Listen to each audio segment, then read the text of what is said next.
Hello my dear friends, you're on the Military Summary channel, and today we will discuss the situation in Ukraine on the 6th of May of 2023.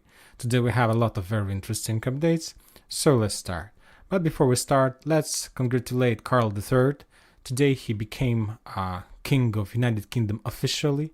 Today there was an official coronation process, and there were a lot of people who visited this event, and a lot of representatives of different countries were invited to this event. As you know, the president of Russian Federation, neither as the president of Belarus and many other countries weren't invited to this event. For example, the France was delegation of France was represented by the president of France, Macron.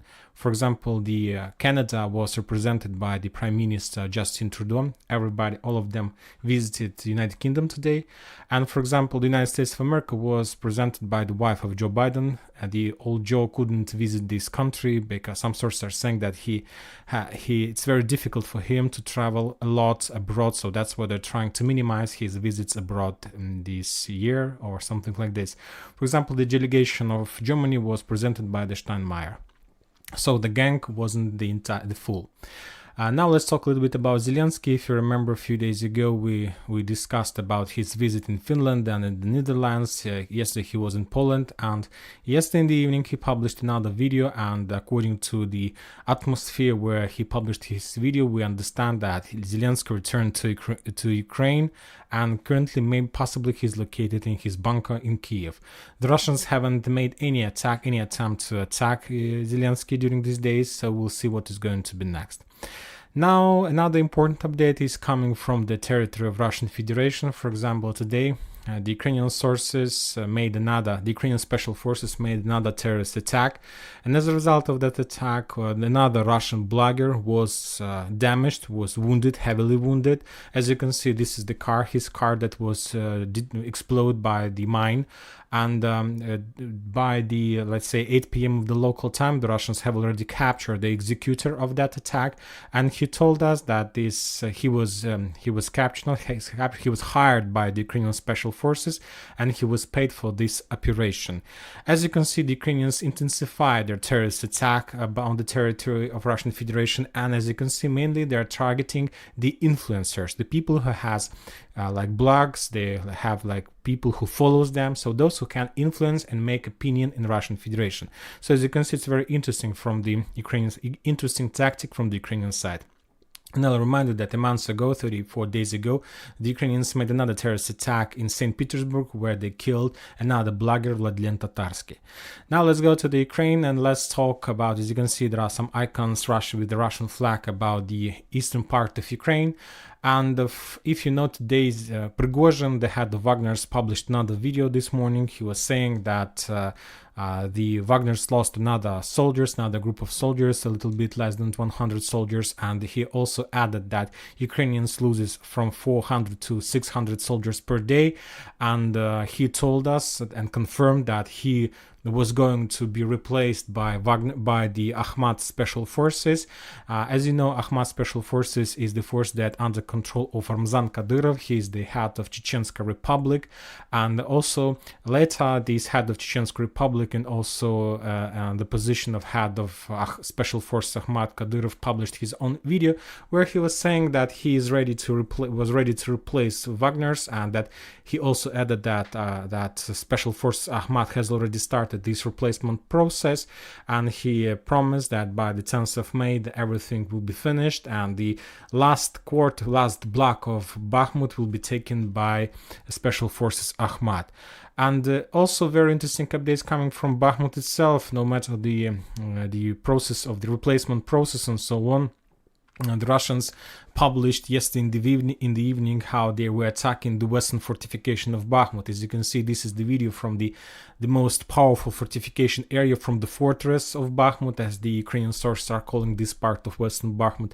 As you can see, the Russians are using thermobaric weapon, and as you can see, this entire part is under fire. and it's terrible, of course, terrible picture. I believe that the loss of the Ukrainians were heaviest these days, these hours, and so on. And later in the morning today, the Russians published another video of this region, what was under fire under those type of weapon. And as you can see, almost the entire western part of Bakhmut is damaged, almost ruined. And furthermore, the Russians published another video of destroying of another building in this part of Bakhmut, and some sources are saying that explosion was made by the Ukrainians during the retreat process. And anyways, for now it's very difficult to determine who exactly destroyed that building, but as you can see, the situation for the Ukrainians is getting worse and worse, and I believe that something tells me that there are very small, but still there are chances that the Russians will be able to capture Bakhmut before the 9th of May. Now let's go to the ground, and let's start, of course, we'll continue with Bakhmut. And as you can see, this is exactly the building that was destroyed. And as you can see, this building is located on the corner. That was a fire position of the Ukrainian forces. And of course, that was made for the Russians to ease their progress and development inside of this western fortification, western fortress. The Ministry of Defense of Russian Federation reported that as a result of fierce clashings, the Ukrainians lost 185 soldiers, 9 armored vehicles, including 1 tank, 3 artillery systems, and 1 Raider INT-PQ-48. If we base our understanding of the situation based on the Ministry of Defense report, we see that there is some kind of reducing of intensifying of clashes, because the level of losses is the lowest maybe since for the last 2 weeks. We understand, we can explain this because of some kind of rotation process. We can explain the situation with the replacement process and so on. But anyway, we saw the video. Yesterday's video about this attack in this area. We saw the video of current when the Ukrainians started destroying this building. Anyway, we see that the story is going to the end. Now let's go to the Western sources map and let's just try to update, try to analyze. So as you understand, according to the video we got, this building was destroyed under fire. So let's update this area, showing the area that was detonated and where the building was destroyed. So as you can see, as I understand, the Russians are currently trying to attack in this area, or at least they were trying to destroy the Ukrainian fire position that blocked the Russian progress in this area. Possibly the Russians will try to split this area by attacking deep inside of this western fortification. The other Russian sources are saying that there is a significant progress of the Russians in this part, and they're trying to connect the Russian forces on the northern part of Western Bakhmut with those forces who are currently pushing in direction of Hromova in this direction. The Russians established a very powerful blockade, very powerful barrier, let's call it like this, in this area, that blocked the Ukrainians' reinforcements and that blocked the Ukrainian reserves that the Ukrainians are trying to send in direction of Hromova to help Ukrainian guys in Hromova to hold this territory. But as we understand, the Ukrainians don't have any chances to do this, and meanwhile the Russians are attacking Hromova from the north and from the east. And I expect that even this weekend we are going to see a progress in this area. By the way, one more time to add that the Ministry of Defense of Russian Federation haven't added any piece of information about capturing of any block inside the western part of Bakhmut. So we can say that today there were no progress on the ground, just the local clashes, fierce fightings, and the process of reducing of armies of each other. But based on the report of Prigozhin, today there was another day of reducing of Ukrainian forces in this area. The Ministry of Defense of Russian Federation also added that during the previous 24 hours, the Russians managed to shut down a significant number of Ukrainian drones. Up to 32 drones were destroyed during the previous day, and this is the highest level of drones that Ukrainians tried to send to the south, and mainly those drones were destroyed, of course, in the south area, where the Ukrainians are trying to make some kind of record, trying to understand, trying to discover and spot the Russian position, because we understand that soon they're going to launch their counter-offensive operation, and a lot of events took place exactly on this part of Ukraine. For example, the most important one that is not connected with the military situation is that there was some kind of military exchange, prisoners exchange. The Russians managed to return three pilots that were that were as prisoners for more than 1 year, and the Ukrainians managed to return up to 45 soldiers. This is a very good piece of news for both sides. The Russians managed to return officers, the Ukrainians managed to return soldiers, but there is another thing that we need to discuss about this exchange. That was, to tell the truth, the most interesting exchange since the beginning of the special military operation.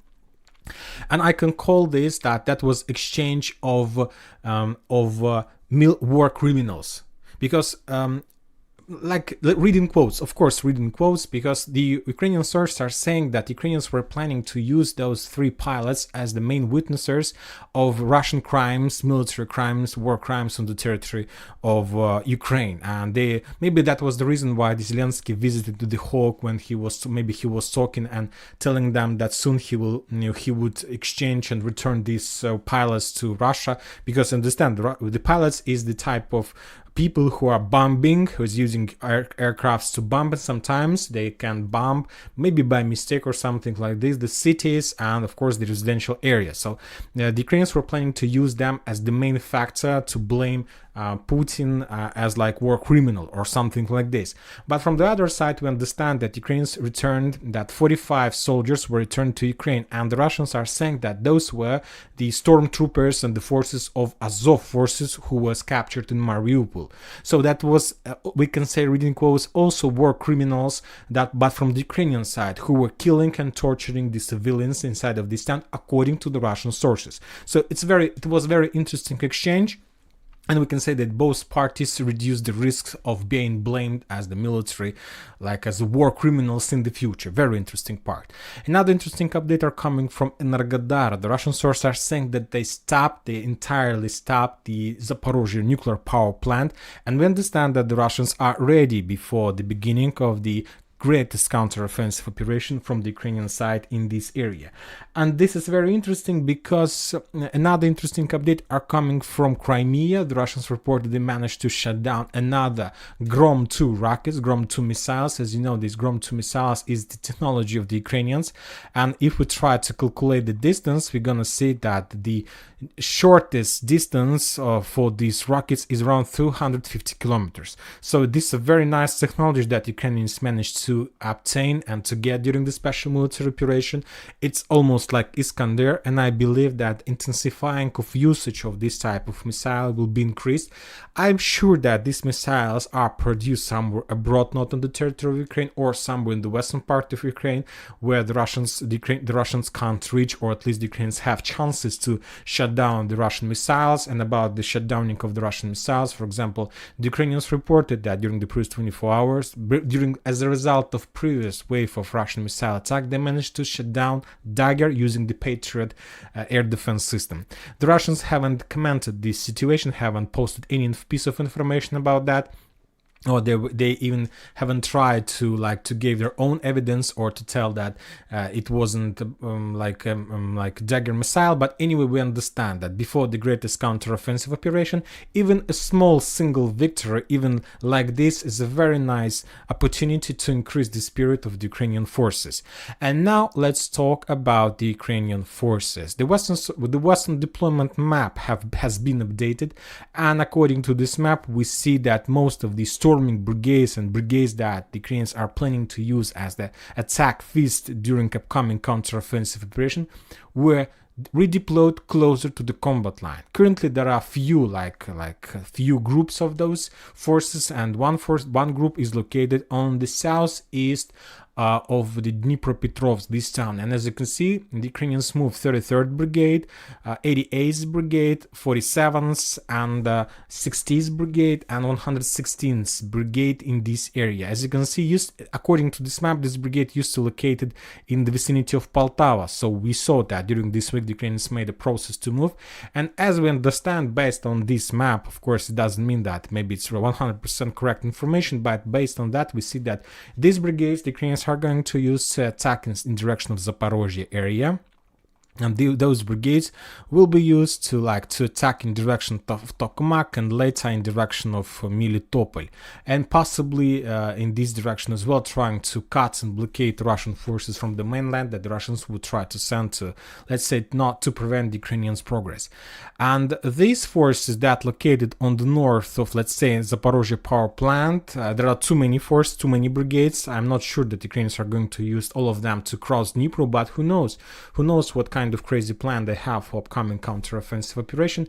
But as we can see, there is 63rd, there is a 31st, there is a 117th, 118th, there is a 32nd, and there is a 82nd Air Assault Brigade. And as you can see, these brigades are located on the north of Energodar, Zaporozhye power plant. We know that yesterday Russians announced about evacuation from this area, and this town, Energodar, this town where we can find the Zaporozhye nuclear power plant, also was included into the list of evacuation zone. So possibly the Ukrainians are going to use this significant number of brigades to cross Dnipro River and to attack this area. So as you can see, this is the very broad frontline attack.